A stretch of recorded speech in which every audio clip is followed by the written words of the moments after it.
مفکر اسلام ناشر مسلک اعلیٰ حضرت کی بارگاہ میں حاضری دیتے ہوئے یہ گزارش کرتے ہیں کہ ہمارے سامعین منتظر ہیں ایک علمی بیان کے لیے. ان سے گزارش ہے کہ ہمارے سامعین کو ایک معلوماتی تقریر سے محظوظ فرمائیں اور ان کے انتظار بھی تاکہ ختم ہو جائے. السلام علیکم ورحمۃ اللہ تعالی وبرکاتہ. وعلیکم السلام ورحمۃ اللہ وبرکاتہ. نحمدہ ونصلی علی رسولہ الکریم. اما بعد فاعوذ باللہ من الشیطان الرجیم. بسم اللہ الرحمن الرحیم. وقضى ربك الا تعبدوا الا اياه وبالوالدين احسانا اما يبلغن عندك الكبر احدهما او كلاهما فلا تقل لهما اف ولا تنهرهما وقل لهما قولا كريما. آمنت بالله صدق الله مولانا العظيم وصدق رسوله النبي الامين المبين المكين الكريم ونحن على ذلك لمن الشاهدين والشاكرين والحمد لله رب العالمين. معزز سامعین، صدہا مبارکباد کے لائق آپ سب ہیں کہ مرکزی ادارے شریعہ نیپال جنک پور کے لائیو پروگرام کو سماعت کرتے ہیں. ساتھ ہی قابل صد مبارکباد ہمارے اس ادارے شریعہ کے قاضی حضرت علامہ مولانا مفتی محمد اظہار النبی صاحب یہ اس پروگرام کو ہفتے کے ہر جمعہ کو لائیو اپنا قیمتی وقت دے کر اور آپ کو آئے دین سیکھیں کا پروگرام دیتے ہیں. ہم ان کے شکر گزار ہیں. ساتھ ہی حضرت علامہ مولانا منظور احمد صاحب جو مرکزی ادارے شریعہ نیپال کے صدر ہیں، ان کا بھی ہم شکر گزار ہیں کہ انہوں نے وہ بھی اپنا قیمتی وقت اس مرکزی ادارہ شریعہ کے لیے دیتے ہیں. بے شک. اور ہر لمحہ کوشاں رہتے ہیں کہ یہ آئے دین سیکھیں پروگرام اور مزید دینی معلومات کے لیے اچھے اچھے خطبہ شورا کو لائیں اور دین کی باتیں ہوں. ساتھ ہی حضرت مولانا محمد رضا اللہ صاحب رضا جامع مسجد کے جو خطیب و امام ہیں، ماشاءاللہ یہ تو ہر جمعہ کو نعتیہ کلام سے ہم تمامی حضرات کو محظوظ کراتے رہتے ہیں. اللہ تبارک و تعالیٰ کی بارگاہ میں دعا ہے کہ مولا اپنے حبیب صلی اللہ تعالیٰ علیہ وسلم کے صدقے ہمارے قاضی صاحب اور جو بھی ہمارے علماء کرام اس میں حصہ لیتے ہیں، آل نیپال سنی جمعیت العلماء کے بھی اراکین و ممبران، مرکزی ادارے شریعہ کے اراکین و ممبران، سب کے اللہ تبارک تعالیٰ سب کے علم و عمل میں برکتیں عطا فرمائے. آمین آمین. اور جتنے بھی ان کے معاونین ہیں سب کے مال میں خیر و برکت کا نزول فرمائے. آمین آمین یا رب العالمین بجاہ سید المرسلین.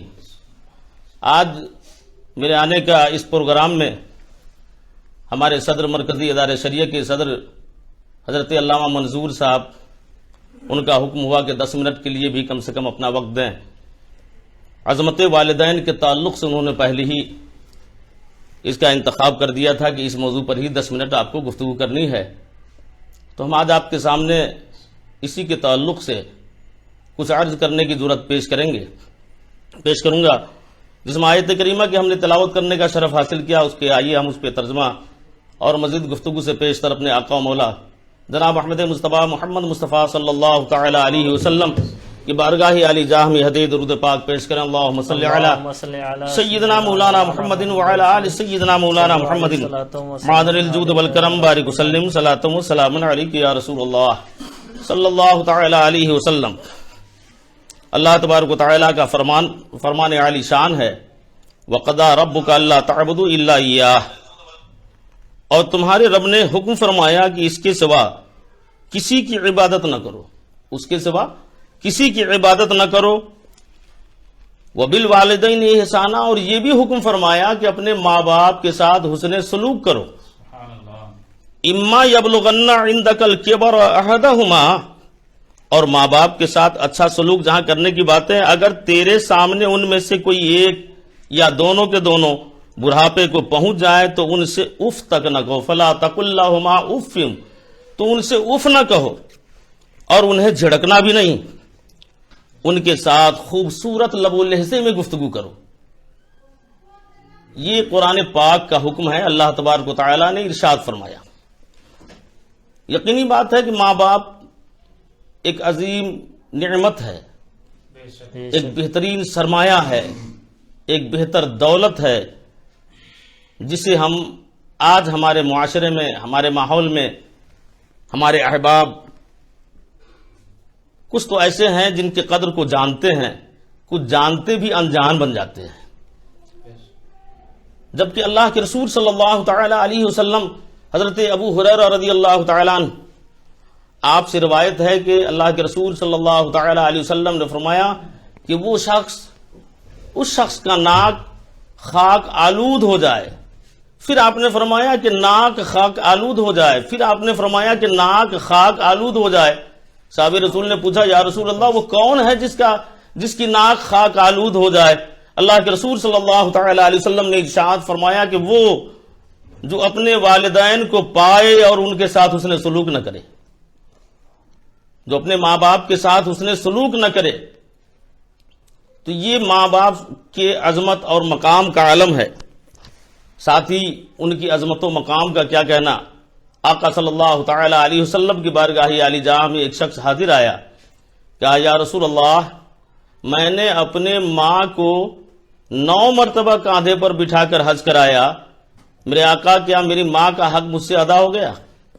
اللہ کے رسول صلی اللہ تعالی علیہ وسلم نے ارشاد فرمایا کہ ماں کی حق کی بات کرتے ہو، 9 مہینہ اپنے شکم میں رکھا، 2.5 سال اپنے خون کو دودھ کی شکل ڈھال کے تمہیں پلایا، تم جب پیدا ہوئے تو نہ جانے انہیں کتنے جھٹکے لگے، کتنی تکلیفیں ہوئی۔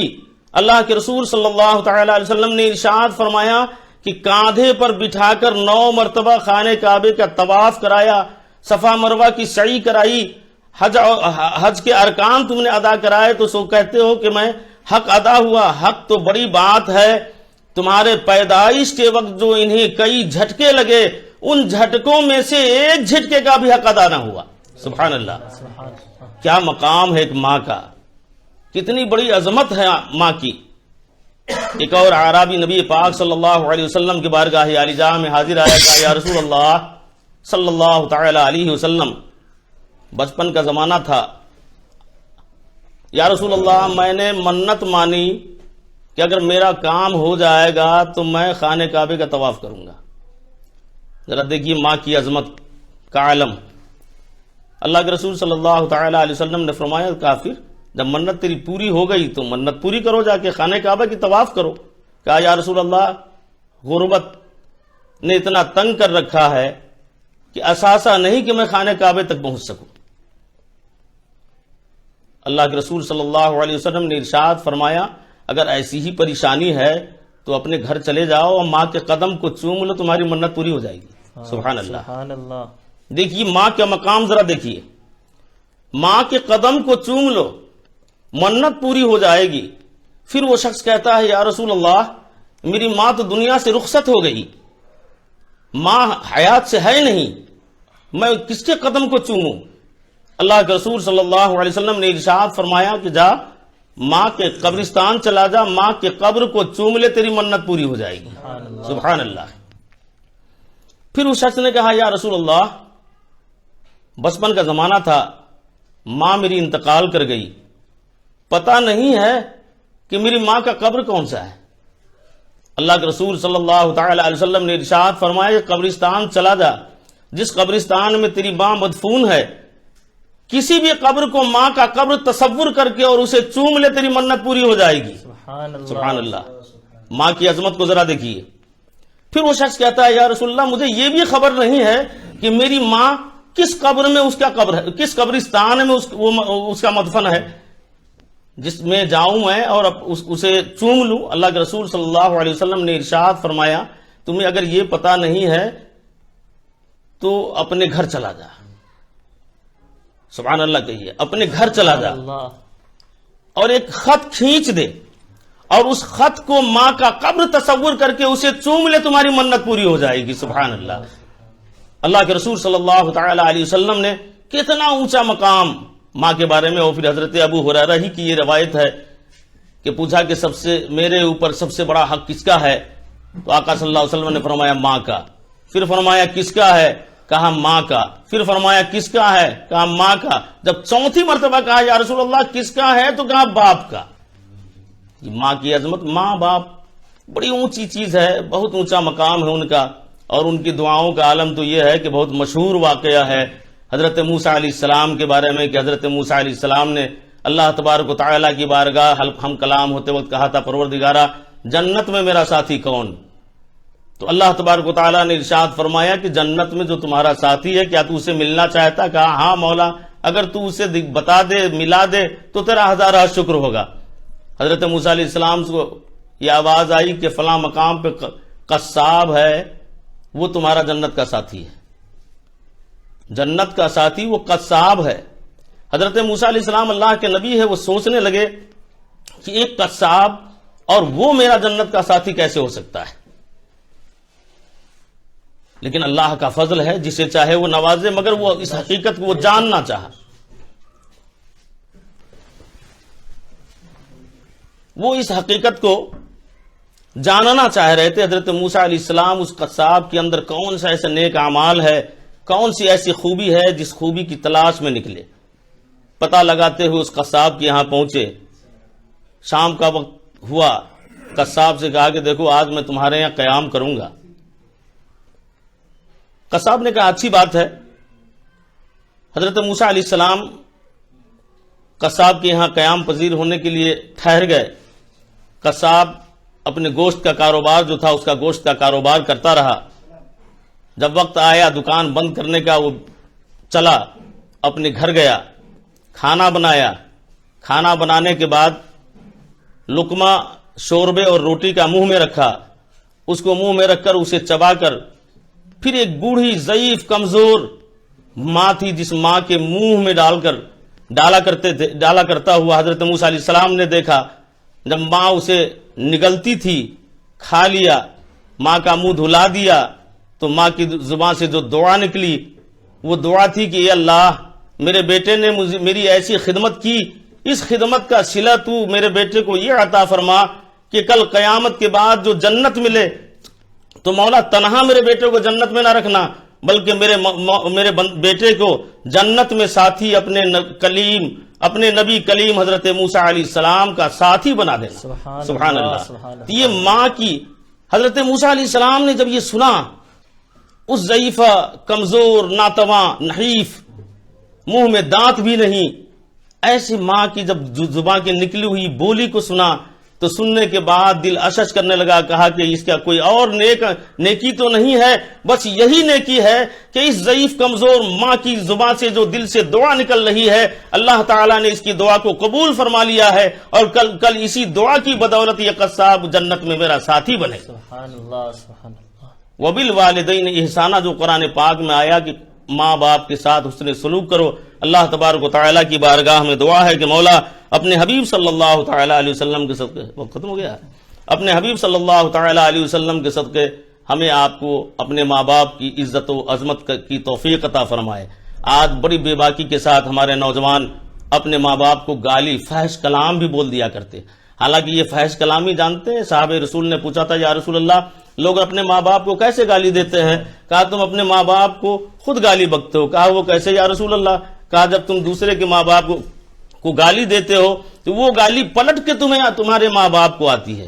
یہ وہ دور تھا کہ لوگ دوسرے کو دے کر کے پھر نبی سے پوچھتے تھے، تو نبی نے فرمایا کہ تو پلٹ کے گالی آتی ہے. آج تو ایسی بے غیرتی ہمارے اندر آ گئی ہے کہ ہم خود ہی اپنے ماں باپ کو بد زبانیوں کے ساتھ پیش آ جاتے ہیں. اللہ تعالی ہمارے معاشرے میں اس کمی کی اصلاح فرمائے اور ہماری زبان میں یہ گویائی عطا فرمائے کہ ہم اپنے ماں باپ کو یہ تاثیر دیں، ہم اپنے ماں باپ کی عزت و عظمت اور توقیر کی ہمیں اللہ توفیق عطا فرمائے. آمین یا رب العالمین بجاہ سید المرسلین وما توفیق الا باللہ. السلام علیکم.